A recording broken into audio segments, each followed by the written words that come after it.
Narail rail station চালু হয়ে গেছে। নড়াইলের মানুষ এখন আনন্দ উদ্বেগ, এবং নড়াইলের প্রায় সব মানুষই, কি যুবক কি যুবতী, কি বৃদ্ধা কি বুড়ি, দরকার নেই, সবাই এখন রেল স্টেশনে। তার বাইরে আমিও নই, আমিও চোরা রেল স্টেশনে এসে ঘুরতে ঘুরে দেখলাম আমারই এক বন্ধু, 87 বন্ধু, বাল্য বন্ধু চা বিক্রি করতেছে।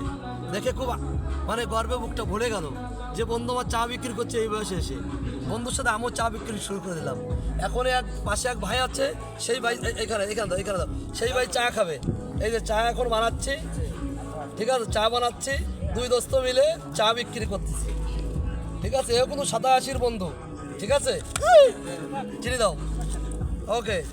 আসলে তো দাও, চিনি দিচ্ছে বন্ধু আমার, অল্প অল্প দাও, হ্যাঁ অল্প দাও, আচ্ছা ওকে। দাও টিবাগ দাও, টিবাগ দাও।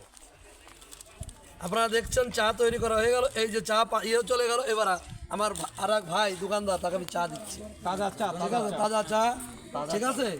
অতএব আমরা কেউই চুপচাপ থাকবো না, কি কোনো বয়স কোনো বিষয় না। ব্যবসা করতে হবে, অর্জন করতে হবে, সংসারে বোঝা যাবে না, জাতি বোঝা যাবে না, কাজ করে খেতে হবে। সবাইকে ধন্যবাদ। মোহাম্মদ ছোট মনে করি, সব কাজকে বড় মনে করি, সবাইকে সম্মান জানাই, ছোটদের স্নেহ জানাই, বড়দের সম্মান জানাই। যারা ছোট আছে তারাও সম্মান জানানোর চেষ্টা করবে, যারা বড় আছে তারাও সবাইকে বড়দের শ্রদ্ধা জানানোর চেষ্টা করবে। ধন্যবাদ বন্ধু ফারুক। আমি মোহাম্মদ রেজাউল হক, কৃষ্ণনগর বাড়ি, নড়াইল। ধন্যবাদ আপনাদের।